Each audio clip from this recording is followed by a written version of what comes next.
안녕하십니까. 돈 안 들이고 건강해지는 통찰의학 성형외과 김찬우입니다. 반갑습니다. 오늘 주제는 피부 시리즈에 대해서 할 건데요. 피부 시리즈 중에 오늘 주제는 이제 무좀입니다. 그래서 오늘 무좀에 대해서 설명드리도록 하겠습니다. 무좀은 사실 피부과 전문의 선생님들이 훨씬 더 잘 아시기 때문에 무좀이 아주 심하거나 발톱 무좀까지 있으면 당연히 피부과 전문의 선생님한테 진찰을 받으셔서 치료를 받으신 게 맞으실 것 같고요. 제가 오늘 말씀드릴 무좀의 범위는 미리 예방을 하거나 아주 약한 범위에서 다루려고 합니다. 그럼 이 무좀은 왜 생기는가? 그러려면 이 곰팡이균에 대해서 좀 알아야 될 거고요. 그리고 이 곰팡이균이 어떤 환경에서 서식을 하게 되고 어떤 증상을 또 일으킬 수 있고, 그래서 이 무좀을 어떻게 예방을 하고 실제 있다면 어떻게 치료할 것인가, 이런 부분에 대해서 설명드리려고 합니다. 첫 번째, 이 무좀은 왜 생기냐는 것인데요. 복합적 원인이 다 같이 만들어지면 무좀은 생깁니다. 결국 곰팡이균이 일으킨다고는 하지만 이 곰팡이균을 서식할 수 있는 환경은 우리가 만드는 것이기 때문에 이 곰팡이균이 서식을 하려면 고온다습한 지역이 만들어져야 됩니다. 즉 열은 발생이 되면서 습도가 높은 60에서 80% 정도 많이 차 있는 환경이 되면은 일단은 곰팡이가 서식할 수 있는 환경이 만들어진다라고 이해하시면 되겠죠. 보통 곰팡이균이 많이 서식하는 곳이 통풍이 잘 안 되는 신발을 신고 있는 발가락 사이나 발바닥, 그리고 쪼이는 바지를 입어서 사타구니에 열이 방출이 안 되다 보니까 사타구니, 그리고 머리 밑에 특히 땀이 많이 나는 쪽, 그쪽에 이제 두부백선이 생길 수가 있죠. 이런 식으로 고온다습한 환경이 되어야지 될 수 있고, 순서는 아래쪽에서부터 점점점 나이가 들면서 머리 쪽으로 가게 된다라고 이해하시면 되겠습니다. 그러면 똑같이 고온다습한 환경이 되더라도 어떤 사람은 무좀이 걸리지 않고 어떤 사람은 또 무좀에 걸립니다. 그 이유는 곰팡이의 균은 두 가지를 에너지로 삼습니다. 하나는 당이 되겠고요. 하나는 단백질이 되겠는데, 당과 단백질이 원료로 쓰일 수 있는 조직이 있으면 일단 서식을 할 수 있게 됩니다. 피부 조직을 단면을 봤었을 때 5가지로 나뉩니다. 그 중에 가장 바깥층에 있는 게 표피 중에 각질층이 있습니다. 스트레이툼 코니움이라는 각질층이 있는데, 이 각질이 단백질로 구성이 되어 있고 그 구성 성분은 케라틴입니다. 그래서 이 케라틴이 곰팡이가 먹고 서식하기는 좋다고 이해하시면 됩니다. 근데 무조건 이 단백질이 있다고 다 서식하는 게 아니라 고온다습한 환경이 만들어지게 되는 것이죠. 그럼 이 케라틴은 이제 예를 들어서 피부 밑에 발바닥에도 있게 됩니다. 그런데 어떤 경우에 이게 곰팡이가 서식을 할 수 있냐면은 두 가지 조건이 갖춰지면 좀 더 서식하기가 좋습니다. 곰팡이균은 알칼리 환경에서 좀 더 서식을 하게 되는데, 예를 들면 우리가 발바닥에 땀이 나게 되면 이 땀은 사실 림프에 찌꺼기가 땀으로 나오게 됩니다. 고기를 먹었다 그러면은 고기에서 우리가 암모니아가 방출될 수 있겠죠. 그런 이 알칼리 환경을 좀 더 만들어지는 그런 상황이 될 수 있고, 두 번째는 이 피부 안쪽에 우리가 혈관이 지나가게 됩니다. 근데 이 혈관에 지나가는데 혈당이 높다 그러면은 아까 당분을 먹이로 삼을 수 있으니까 혈당이 높아서 안쪽으로 파고들기가 좀 더 쉽게 될 수 있고요. 근데 이 파고들려면 피부를 침투를 해야 되기 때문에 피부가 얇아지는 조건을 만들면 좋다는 거죠. 그 곰팡이가 서식하기가. 그래서 피부가 얇아지려면은 림프가 오염되면 좀 더 얇아질 수가 있습니다. 결국은 이 림프가 산성화가 되면 좀 더 피부가 얇아지게 되는데요. 이 림프가 오염되는 상황이 저번 영상에서 말씀드렸다시피 정제 탄수화물, 가공식품, 가공탄수화물 등을 먹게 되면 림프에 점점 찌꺼기가 많이 쌓이기 때문에 이런 경우에 땀을 많이 분출하는 상황이 된다. 예를 들어서 교감신경이 활성화돼서 긴장이 된다. 저번 영상에서 보면 수족다한증에 대해서 설명을 드렸죠. 그래서 내가 긴장이 되는 상황이다 하면은 손과 발에 땀이 생기는데, 손은 바깥에 노출이 되어 있기 때문에 고온다습한 환경이 만들어질 수가 없는 상황이고, 발은 신발을 신고 있으니까 발에 땀이 좀 더 나게 되겠죠. 그러면은 먹었던 음식의 가공 탄수화물 때문에 림프는 오염이 되고, 그 림프에 오염된 거를 우리가 긴장을 하면서 땀을 배출하게 되면서 찌꺼기가 만들어지기 때문에 그 찌꺼기가 배출이 되고, 찌꺼기가 배출이 되면 그 알칼리 환경이 만들어져서 좀 더 곰팡이균이 서식하기 좋다. 그래서 이걸 다 조합을 했었을 때 신발을 신고 있고, 그래서 습도가 배출이 안 되기 때문에 다습한 환경이 되고, 그리고 열을 방출하기 위해서 땀을 만들죠. 긴장이 되는 상황 아니면 달리는 상황 여러 가지 땀을 만들어내는 그래서 고온과 다습한 환경이 만들어지고 거기에 내가 음식을 좀 달달한 걸 먹었다. 그러면 림프가 계속 오염이 되는 그 림프 오염되는 상황은 호흡기 같은 경우는 비염 아니면 기관지에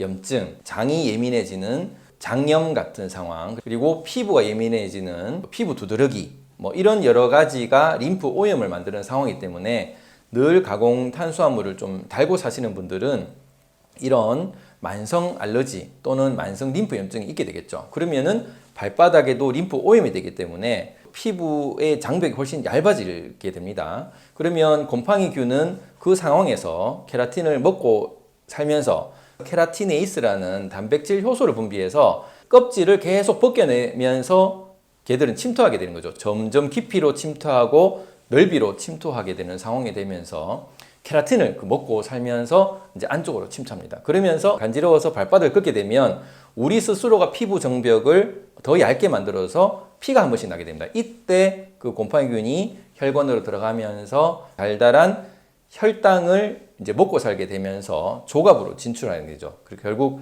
발톱 무좀을 일으키는 원인이 피부 장벽이 뚫려서 모세혈관을 타고 들어가 가지고 혈관을 타러가서 조갑에 안착하게 됩니다. 왜 조갑에 안착하게 되냐면은 거기는 딱딱한 케라틴이 바깥에 되어 있고 안쪽에는 이제 부드러운 손톱 피부가 있기 때문에 안쪽에 굉장히 고온다습한 환경이 이루어질 수가 있기 때문에 곰팡이균으로서는 가장 최적의 서식지고 발바닥보다는 더 다치기 힘들기 때문에 만성염증이 계속 일으키지면 결국은 발톱 무좀으로 넘어갈 수가 있게 되고 그러면 이제 점점 무좀을 해결하기 쉽지 않다는 것이죠. 그래서 이 생기는 원인들은 고온다습이 생기는 환경, 예를 들어서 신발이나 타이트한 바지를 입고 있는 그런 경우, 두 번째는 땀이 많이 분출되는 상황, 예를 들어서 교감신경이 많이 발달돼 있고 수족 다한증이 있는 그런 경우, 세 번째는 단 음식을 가공 탄수화물을 많이 먹어서 혈당이 높고 그리고 림프가 오염돼 있는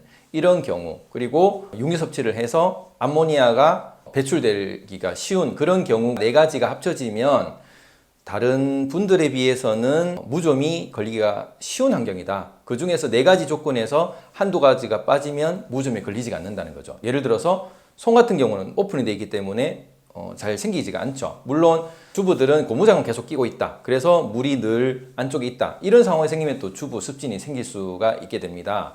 그래서 이제 이런 네 가지가 생기는 원인이 되겠고요. 그리고 어떤 분은 발바닥 위주로 생기고 어떤 분들은 발가락 사이, 특히 새끼발가락 쪽으로 좀 더 많이 생기고 이런 현상을 볼 수가 있는데요. 이 이유는 왜 그러냐면은 신발을 신고 걸을 때 아니면 앉아 있을 때 여러 가지 그 조건에서 발바닥의 아치가 좀 높은 분들은 발바닥에 생길 확률이 훨씬 적습니다. 왜 그러냐면은 아치가 있기 때문에 빠져나갈 구멍이 있다는 거죠. 근데 평발인 경우는 빠져나갈 환기구가 없다 보니까 접촉 표면적이 훨씬 더 높아서 발바닥에 생길 확률이 있다는 것이고, 두 번째는 엄지발가락보다는 새끼발가락에 좀 더 생길 수 있는 환경은 아무래도 엄지발가락과 두 번째 발가락은 좀 넓고요. 여성분들이 힐을 신는다. 그러면 새끼발가락이 많이 모이기 때문에 발가락 쪽이 많이 압박이 되게 됩니다. 그러면 네다섯 번째의 발가락에 좀 더 고온다습 환경이 생기고 통풍이 더 안 되다 보니까 그쪽이 더 생긴다. 그리고 오른쪽을 더 많이 생기고 왼쪽에 생기는 그 이유는 예를 들어서 내가 오른발잡이다. 그러면은 그쪽 혈류가 더 좋죠. 혈류의 순환이 더 잘 되다 보니까 곰팡이 서식하기가 좀 더 불리하게 됩니다. 그래서 내가 좀 덜 쓰는 발, 그리고 발가락도 펼 줄 알고 덜 펼 줄 알고 이런 근육의 쓰임새가 좀 덜 되는 부분에 좀 더 무좀이 더 많이 생기고, 이제 발가락 벌릴 줄 알고 그쪽을 더 많이 쓴다. 그러면은 좀 더 덜 생길 수가 있겠죠. 이 개념은 림프 오염에서 동맥에서 정맥으로 바뀌고 정맥에서 그 림프로 바뀐 다음에 다시 정맥으로 돌아가는 순환이 있습니다. 결국 림프에 찌꺼기가 많이 쌓이면은 동맥의 순환압이 훨씬 약해지게 되는데요. 동맥의 그 혈액순환이 높을수록 림프 순환이 좀 더 잘 될 수 있기 때문에 덜 주는 쪽으로 좀 더 생길 수 있다. 이런 여러 가지 디테일한 것이 오른쪽 발에 더 생기고 왼쪽 발에 덜 생기고 새끼발가락이나 발바닥 쪽에 좀 더 생길 수 있다는 것입니다. 그러면 곰팡이균의 특성을 아셨으니까 이걸 지금 어떻게 예방해야 되느냐? 많은 영상에서 고온 다습한 환경을 피하라는 얘기는 많습니다. 그래서 뭐 부츠를 신지 말라, 꽉 끼는 바지를 입지 말라 이런 얘기 많이 듣기 때문에 그렇게 따라 하시면 되고요. 제가 특별히 말씀드리고 싶은 것은 여러분들 신경 쓰지 못한, 그리고 이때까지 들어보지 못한 얘기 중에 가공 탄수화물을 좀 줄여봐라 라는 얘기를 드리고 싶습니다. 그리고 육류 섭취, 특히 적색고기 같은 경우는 암모니아를 발생을 많이 시킵니다. 그래서 발바닥에서 암모니아 환경을 좀 더 많이 일으켜 줄 수가 있기 때문에 우리 고기류를 섭취를 좀 줄여봐라 라고 말씀을 드리고 싶고요. 세 번째는 땀이 나는 환경을 줄였으면 좋겠다. 특히 다한증 있는 사람들은 영상에서 얘기 드렸다시피 긴장을 많이 하는 심리 불안에서 생긴다고 말씀드렸습니다. 그래서 이 심리 불안이 없어지지 않는 한 땀이 발바닥에 많이 흥건히 젖어 있을 가능성이 많기 때문에 예를 들자면 명상을 해서 심리 불안을 좀 더 줄여주면 그 관점을 바꿔가지고 스트레스를 덜 받기 때문에 땀이 좀 덜 날 수 있는 환경이 될 수 있다. 그런 분들은 특히 슬리퍼라든지 오픈된 신발을 신음으로써 고온 다습한 환경을 줄일 수 있다라고 말씀드리고 싶고요. 그 다음 림프가 찌꺼기가 많은 상황을 없애야 되겠죠. 물론 먹는 것으로도 피해야 되지만 있는 림프에 찌꺼기를 없애야 되기 때문에 물을 많이 드셔서 그 림프에 희석을 시키는 게 중요하다. 따뜻한 물을 많이 드시면서 그 림프의 찌꺼기 농도를 희석을 시키는 게 중요하겠다고 말씀드리겠습니다. 그리고 림프 오염이 되어 있는 분들은 대부분 운동을 안 하시는, 그리고 편안하게 계신 분들이 많기 때문에 그 림프 절이 이제 많은 이런 관절 부위를 많이 움직여서 관절 운동을 해주시면 림프 오염이 되는 부분을 훨씬 순환을 일으키면서 줄일 수가 있다라고 이해하시면 되겠고요. 그리고 림프가 오염되는 이런 상황을 대청소를 해주는 게 멜라토닌입니다. 이 멜라토닌은 저번 영상에서 말씀드렸다시피 밤 11시부터 4시 사이에 제일 많이 나옵니다. 그래서 이 시간에 일찍 주무심으로써 곰팡이균을 어느 정도 퇴치를 할 수 있다는 것이죠. 그리고 발가락에 휴지를 가지고 좀 벌리고 주무신다든지 고온 다습한 환경을 최대한 피하도록 하시면서 주무시면 좀 더 도움이 되지 않겠나 싶고요. 이렇게 무종균은 상당히 재발이 많고 스테로이드 약을 바르고 항진균제 약을 먹고 주사를 하면서 몸이 많이 상한 분들을 제 주위에서 많이 봤고요. 여러분들도 항진균제가 간에 안 좋다던데 하면서 먹기를 꺼려 하신 분이 많았던 거로 알고 계십니다. 이 실제 항진균제가 간을 좀 나쁘게 하는 건 맞습니다. 왜 그러냐면은 인체는 세포막이 있고 세포벽은 없고 진균은 세포벽이 있기 때문에 이 세포벽을 좀 합성을 잘 못하도록 하는 약을 개발해서 그 인체에 투여하게 되면 간에서는 이 독성이 굉장히 심하기 때문에 분해를 하는데 굉장히 애를 먹게 됩니다. 그런데 이 발톱 무좀을 막기 위해서 혈중의 진균제 농도를 계속 올려야 되기 때문에 간이 부하가 굉장히 많이 걸릴 수가 있다는 것이죠. 그래서 이 진균제를 먹지 않을 정도로 여러분들이 예방을 통해서 좋게 만들어주는 게 좋지 않겠나 싶습니다. 결국 우리 몸에 무좀이 있다는 것은 결과적으로 면역 체계가 약간은 떨어져 있다. 특히 당뇨 같은 경우는 혈당이 높고 피부 장벽이 무너졌기 때문에 훨씬 더 무좀균이 서식을 잘 할 수 있는 환경이 되거든요. 이런 것을 생각하셔서 무좀을 너무 쉽게 생각하지 마시고 내 몸의 면역 체계 중 어떤 부분이 무너져 있나를 생각하셔서 수면, 식사, 운동 이 부분에서 점검을 한번 해보시면 좀 더 여름철에 건강하게 지낼 수 있지 않겠나 싶습니다. 감사합니다.